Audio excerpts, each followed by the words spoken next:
अभिनंदन आप सभी का द डिबेट में। मैं ब्रजेश मिश्रा हूं और आज हम बात करेंगे कोरोना वायरस महामारी की। पूरी दुनिया भर में, भारत में और उत्तर प्रदेश में क्या हो रहा है, एक मैं आपको ब्रीफ दूंगा और फिर आज मेरे पास बहुत ही एक्सपर्ट डॉक्टर्स परामर्श और एक्सपर्ट्स का पैनल आमंत्रित किया है मैंने, उनके जरिए इस डिबेट को हम आगे बढ़ाएंगे। मेरे साथ आज की डिबेट में समीर सिंह भारतीय जनता पार्टी से हैं, जूही सिंह जी समाजवादी पार्टी से हैं, डॉक्टर राकेश कपूर जी मुझे ज्वाइन कर चुके हैं, मेदांता लखनऊ के डायरेक्टर और पीजीआई के डायरेक्टर हैं, लखनऊ के बहुत ही जाने माने चेहरा है। Doctor DK Gupta Felix hospital Noida के डायरेक्टर हैं, भी मुझे डिबेट में ज्वाइन कर चुके हैं। और श्री केश सिंह जी हैं, मेडिकल सुपरिटेंडेंट हैं कोविड हॉस्पिटल राम मनोहर लोहिया लखनऊ से। और उमा शंकर पांडे जी कांग्रेस से हैं। बहुत स्वागत और बहुत बहुत धन्यवाद। डॉक्टर डीके गुप्ता, कार्यक्रम की शुरुआत में आपसे करना चाहता हूँ। मैं डॉक्टर डीके गुप्ता को आमंत्रित करता हूं। फेलिक्स हॉस्पिटल नोएडा के डायरेक्टर हैं और ये ऐसे एक्सपर्ट हैं जो फरवरी से मेरे साथ लगातार कोरोना वायरस की हर डिबेट का हिस्सा हैं और बड़े ही ज्ञानी व्यक्ति हैं और हम सब इनका बड़ा सम्मान करते हैं। बहुत स्वागत आपका डॉक्टर गुप्ता इस कार्यक्रम में। पहले तो मुझे ये बताइए कि उत्तर प्रदेश की सरकार ने आप सबके दबाव, आग्रह जो भी समझ लें, होम आइसोलेशन पॉलिसी जारी कर दी है, गाइडलाइंस भी उसकी आ गई हैं। तो हमारे दर्शकों को ये बताइए कि होम आइसोलेशन होता क्या है और इस होम आइसोलेशन में क्या क्या प्रिकॉशंस लिए जाने चाहिए और क्या क्या जरूरी बंदोबस्त मरीज को घर में रखना चाहिए, डूज एंड डोंट क्या होने चाहिए, ये ब्रीफ करिए, ये बहुत ही अहम जानकारी होगी।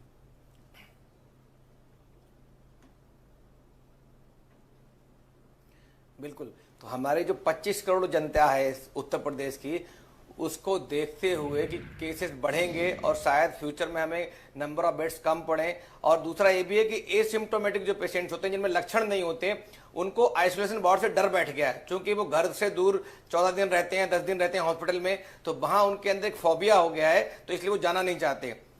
तो इसलिए उत्तर प्रदेश सरकार ने जो अपनी हमारी सेंट्रल गवर्नमेंट की हेल्थ मिनिस्ट्री को फॉलो करते हुए गाइडलाइंस जारी कर दी हैं। गाइडलाइंस कल ही जारी हुई हैं। उसमें थोड़ा डिफरेंस है सेंट्रल गवर्नमेंट से। सेंट्रल गवर्नमेंट ने या जो दिल्ली गवर्नमेंट ने जारी किया, उसने कहा कि जो एसिम्प्टोमेटिक है वो माइल्ड या वेरी माइल्ड सिम्प्टोमेटिक है, जिनके बहुत कम लक्षण है, उनको भी अलाउ किया था होम आइसोलेशन के लिए। उत्तर प्रदेश सरकार शायद धीरे धीरे नेक्स्ट स्टेप पे जाना चाह रही है। उन्होंने अभी सिर्फ एसिम्प्टोमेटिक, जिनमें कोई लक्षण नहीं है, सिर्फ उन्हीं को ही अलाउ किया है होम आइसोलेशन के लिए। वो भी जब कोई डॉक्टर सर्टिफाई करेगा कि ये कोविड पेशेंट है, इसमें कोई भी कोविड के लक्षण नहीं है, उन्हीं को होम आइसोलेशन अलाउ है, पहली बात। नंबर 2, उसके पास 24 घंटे एक समझदार केयर गिवर होना चाहिए जो लगातार 24 घंटे अस्पताल और डॉक्टर से कांटेक्ट में रहेगा कि अगर कोई दिक्कत होती है पेशेंट को तुरंत इन्फॉर्म करेगा।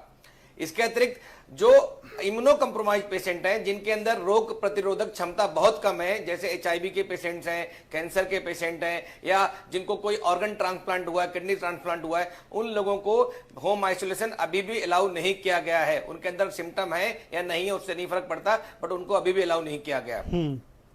इसके अतिरिक्त उसको बोला गया है कि जो पेशेंट है या जो केयर गिवर्स हैं, उनके घर में सबसे इंपॉर्टेंट है स्पेस जरूर होना चाहिए कि उसको सेपरेटली एक अलग कमरे में पेशेंट को रखा जा सके, और जो उसका केयर गिवर उसके लिए भी स्पेस होना चाहिए। साथ में जो उसके घर में अन्य परिजन है उनके लिए भी मतलब ठीक सा स्पेस होना चाहिए, जो रह सके, क्वारंटाइन हो सके वहां पे, और कम से कम घर में 2 टॉयलेट्स की सुविधा होनी चाहिए। इसके बिना अलाउड नहीं होगा।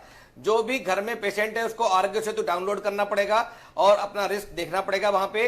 इसके अतिरिक्त समय समय पर उसको अपने हेल्थ के बारे में डिस्ट्रिक्ट सर्विलेंस ऑफिसर या जो हॉस्पिटल है उन अथॉरिटीज को बताना पड़ेगा।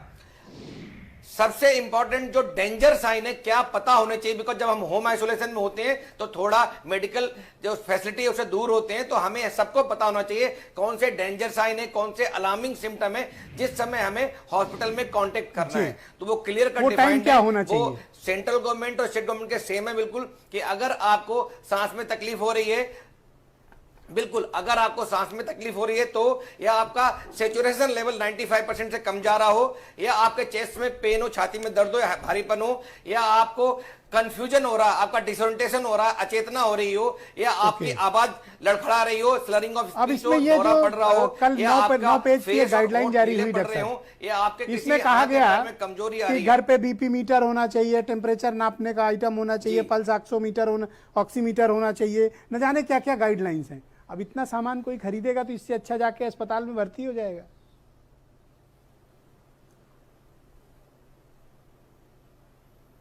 नहीं, बेसिक चीजों चाहिए। बेसिक चीजों में क्या जरूरी है? एक तो सैनिटाइजेशन का सामान होना चाहिए, हाथ साफ करने के लिए या तो सैनिटाइजर होना चाहिए या हैंड सोप होना चाहिए। दूसरा, घर में जो सफाई के लिए 1% हाइपोक्लोराइड होना चाहिए, बिकॉज सैनिटाइजेशन करना बहुत जरूरी है, अदरवाइज वायरस दूसरों को भी इन्फेक्ट कर देगा।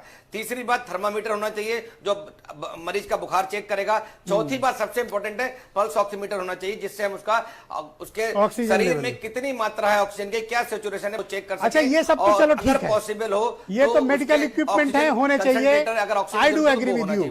पर एक बात बताओ, ये शपथ पत्र क्यों मांगा जा रहा है कि आप लिख कर दे दीजिए? जी, शपथ क्या हाईकोर्ट में लगाना है? नहीं, बिल्कुल सही मांगा जा रहा है। क्यों नहीं, भाई? नहीं, बिल्कुल। शपथ पत्र किस बात का? ट्रीटमेंट करते, क्या होम करेंगे आइसोलेशन उसका? ट्रीटमेंट है, होम आइसोलेशन मतलब आपके घर में ट्रीटमेंट कर रहे हैं। बिकॉज नहीं, शपथ पत्र इसलिए कि आप कॉन्शियस रहें अपने हेल्थ के बारे में। अगर हेल्थ में कोई डिटोरिएशन हो रहा है, कोई भी गड़बड़ी हो रही है, तुरंत आपको इन्फॉर्म करना है। अदरवाइज आप क्या करेंगे? कॉन्शियस नहीं होंगे, आप सुस्त हो जाएंगे, आपको पता नहीं लगेगा। तो इसलिए आपको सबसे अच्छा, एक बात और बताइए, एक बड़ी इंटरेस्टिंग बात लिखी है मेडिकल फैसिलिटी, मेरे पास, टाइम लग सकता है, गाइडलाइन मौजूद है, और ये गाइडलाइन ऐसी है। देखिए, मैं क्या कहता हूं कि एक विशेषज्ञ अगर गाइडलाइन बनाता है तो क्या लैंग्वेज इस्तेमाल करता है, और एक आईएएस बनाता है तो क्या करता है। मैं आपको एक बेसिक डिफरेंस बनाता हूं। मैं किसी का विरोध नहीं कर रहा हूं, मैं केवल जस्ट आपको समझाने की चेष्टा कर रहा हूं। ये मुझे बताइए कि इसमें वर्ड लिखा हुआ है श्वसन शिष्टाचार, व्हाट इज दिस? क्या इस पैनल में बैठा कोई व्यक्ति ये समझा सकता है? व्हाट इज श्वसन शिष्टाचार? What is this? क्या है श्वसन शिष्टाचार? क्या चीज? श्वसन शिष्टाचार, व्हाट इज दिस? आप लोग इतने बड़े बड़े डॉक्टर हो, हम तो आप सबके सामने बहुत वो हैं। आप तीनों मुझे कृपया बताओ, व्हाट इज दिस श्वसन शिष्टाचार? ये क्या होता है?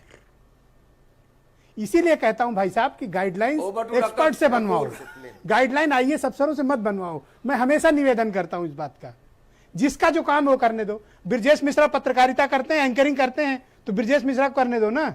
जूही सिंह थोड़ी करेंगी, या डॉक्टर कपूर थोड़ी करेंगे।